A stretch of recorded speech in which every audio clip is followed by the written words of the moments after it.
اللہ الرحمن الرحیم. آج میں اسپیشل ویڈیو ریکارڈ کروانے کے لیے بیٹھا ہوں. پہلے میرا ارادہ تھا کہ میں بیان کے دوران ہی اس کا تذکرہ کر دوں گا، لیکن مجھے یہ تھوڑی سی ناانصافی لگی کہ اتنا شاندار کام ہوا اور مفتی شمائل ندوی صاحب، اللہ تعالیٰ ان کی عمر میں برکت دے، انہوں نے ایک ملحد کو اس طرح مدلل انداز میں اور آج کے تقاضوں کے مطابق جو ان کا انداز تھا بات کرنے کا، اس اسٹائل میں، اس انداز میں ان کو جواب دیا جاوید اختر صاحب کو.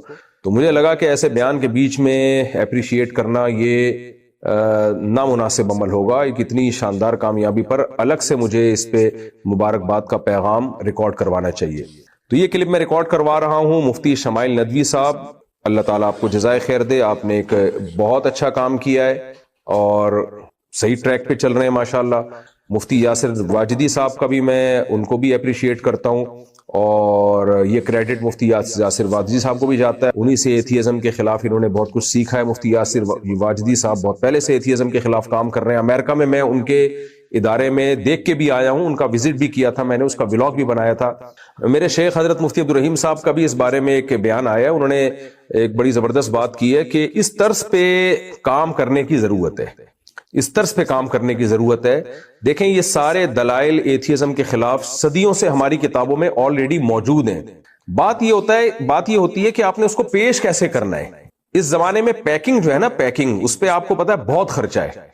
میں جب شہد کا بزنس کیا کرتا تھا تو مجھے یاد ہے بعض دفعہ میں شاپر میں ڈال کے شہد پکڑا دیتا تھا، تو لوگ کہتے تھے یار اس کو کسی بوتل میں ڈالو. تو اس وقت مجھے اندازہ ہوا کہ پیکنگ جو ہے نا، میں نے اکثر ایک بیان میں ایک واقعہ بھی سنایا ہے کہ ایک جگہ مجھے جانا ہوا زیتون کا تیل خریدنے کے لیے.